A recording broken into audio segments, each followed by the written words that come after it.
नमस्कार दोस्तों, मैं नवनीत एक बार फिर से आपका स्वागत करता हूं मेरे YouTube channel medicine and biology में। फ्रेंड, आजकल की भागती दौड़ती जिंदगी में चाहे मेल हो या फीमेल हो, सबको फिट दिखना बहुत ज़्यादा अच्छा लगता है। लेकिन हकीकत ये है कि फिट रहने के लिए हम कुछ कर ही नहीं पाते, क्योंकि आजकल जो हमारे खाने पीने का तरीका है वो बहुत ही ज़्यादा खराब हो गया है। हम ज़्यादातर जंक फूड्स का बहुत ज़्यादा इस्तेमाल करने लगे हैं। हम जो पैक्ड प्रोसेस्ड फूड होते हैं उनका बहुत ज़्यादा इस्तेमाल करने लगे हैं। साथ ही साथ हमने एक्सरसाइज जैसी चीज़ें जो है पूरी तरीके से छोड़ रखी है। फिट तो सबको दिखना है, पर फिट दिखने के लिए जो चीज़ें करनी चाहिए वो हम कर नहीं पाते हैं।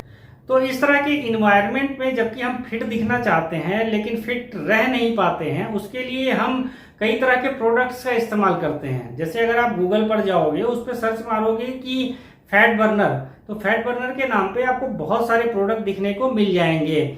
और पिछले कई सालों से फैट बर्नर के रूप में एल कार्निटीन नाम का जो एक फैट बर्नर है, ये बहुत ज़्यादा इसकी ऐड भी आती है। और लोगों का ये भी कहना है कि एल कार्निटीन जो है ये बहुत ही ज़्यादा सेफ फैट बर्नर है। कई सारे लोग ऐसे होते हैं जो कि ये कहते हैं कि एल कार्निटीन बहुत अच्छा असर करती है, और कई लोग ऐसे भी होते हैं जो कि कहते हैं कि एल कार्निटीन मैंने कई महीनों तक लिया पर इसका कोई असर नहीं हुआ। तो आज की इस वीडियो में हम एल कार्निटीन जो है किस तरीके से काम करती है, एल कार्निटीन का असर कुछ लोगों के ऊपर बहुत अच्छा दिखता है और कुछ लोगों के ऊपर इसका असर नहीं दिखता, उसका कारण क्या होता है, एल कार्निटीन की डेली रिक्वायरमेंट कितनी होती है, एल कार्निटीन को लेने का बेस्ट टाइम क्या होता है, इन्हीं सारी चीजों को लेकर आज के इस वीडियो में हम डिटेल में बात करेंगे। और फ्रेंड, एक बार फिर से आपसे वही रिक्वेस्ट है, चैनल पर पहली बार आए हैं तो चैनल को सब्सक्राइब करना ना भूलें। वीडियो अगर आपको पसंद आती है, यूजफुल लगती है, तो आप इसको अपने फ्रेंड के साथ भी शेयर कर सकते हैं। चलिए शुरू करते हैं।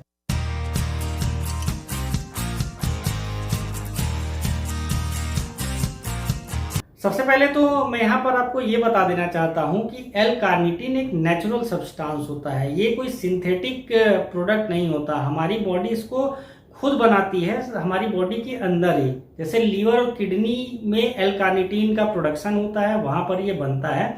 और स्टोर ये होता है हमारे हार्ट में, यानी हृदय में स्टोर होता है, हमारे ब्रेन में स्टोर हो जाता है। ये स्पर्म और स्केलेटल मसल्स जो होती है वहां पर ये स्टोर हो जाता है। L carnitine basically 2 amino acid से मिलकर बना होता है। पहला होता है लाइसिन और दूसरा होता है मिथियोनिन। यही 2 जो अमीनो एसिड है जब आपस में मिलते हैं तो एल कार्निटीन बनता है। एल कार्निटीन का मतलब क्या होता है, लीवो कार्निटीन।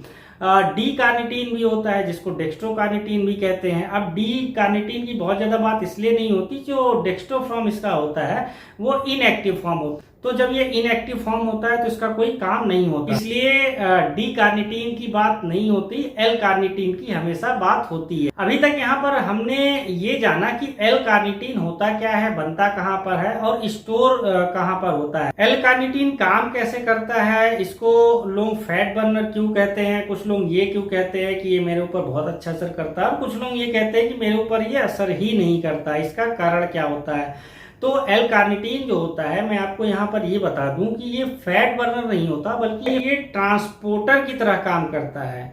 ये फैट को एडिपोज टिश्यू से लेके माइटोकॉन्ड्रिया में आता है। माइटोकॉन्ड्रिया में फैट का ऑक्सीडेशन होता है, एनर्जी प्रोड्यूस होती है और हमारी बॉडी को एनर्जी मिलती है। अब सपोज करिए अगर कोई व्यक्ति एक्सरसाइज नहीं करता, वर्कआउट एकदम ना के बराबर है और वो फिट दिखना चाहता है, और ऐसे में वो एल कार्निटीन का इस्तेमाल करता है, तो एल कार्निटीन लेने से होगा क्या कि एल कार्निटीन क्या करेगा, एडिपोज टिश्यू से फैट को उठाएगा, माइटोकॉन्ड्रिया तक ले आएगा।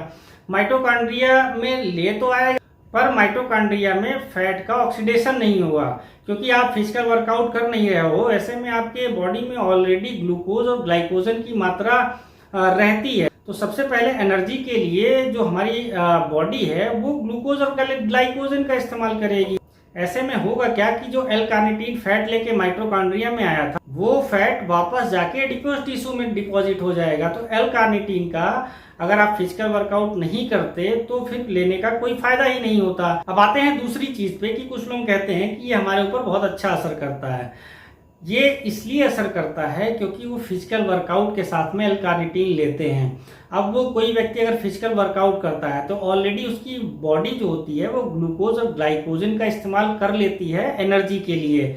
अब ऐसे में एल कार्निटीन क्या होता है, जल्दी से एडिपोज टिश्यू से फैट लेके माइटोकॉन्ड्रिया में आता है और ऑलरेडी हमारी बॉडी ग्लूकोज और ग्लाइकोजन यूटिलाइज कर ली होती है। तो ऐसे में क्या होता है, तुरंत जो फैट है उसका ऑक्सीडेशन हो जाता है और बॉडी हमारा एनर्जी ले लेती है। तो इस कंडीशन में जो फैट है वो तेजी से यूटिलाइज होता है एनर्जी के रूप में और जिसका असर जो है वो फैट बर्नर के रूप में दिखने को मिलता है। तो यस, आप इसको फैट बर्नर के रूप में यूज कर सकते हैं, लेकिन उसके साथ में कंडीशन यही रहेगी कि आप जो है अपनी बॉडी को यूटिलाइज करिए, आप एक्सरसाइज करें, आप जिम जाएं, आप दौड़ लगाएं, तब तो L-कार्निटीन का बहुत अच्छा आपके ऊपर असर दिखेगा। लेकिन आप कुछ भी अगर फिजिकल एक्सरसाइज नहीं करते, आप L-कार्निटीन लेते हैं, तो L-कार्निटीन यही कर सकता है कि वो फैट को ले आके माइटोकॉन्ड्रिया तक आएगा। लेकिन आपकी बॉडी में ग्लूकोज ग्लाइकोजन पहले से ही है, तो ये वापस जो है माइटोकॉन्ड्रिया से होके एडिपोज टिश्यू में स्टोर हो जाएगा, कोई असर आपके ऊपर नहीं होगा। अब बात कर लेते हैं कि इसकी डेली रिक्वायरमेंट क्या होती है। तो आपके जो खाने वाली चीजें होती है उसमें L-कार्निटीन आपको ऑलरेडी मिल जाता है। मीट वाली जो चीजें होती हैं उसमें L-कार्निटीन बहुत ही अच्छे अमाउंट में पाया जाता है। इसके अलावा सीड्स में ही अच्छे अमाउंट में पाया जाता है। तो डायट्री सप्लीमेंट से L-कार्निटीन आपको ऑलरेडी मिल जाता है। आपकी बॉडी भी L-कार्निटीन को बनाती रहती है।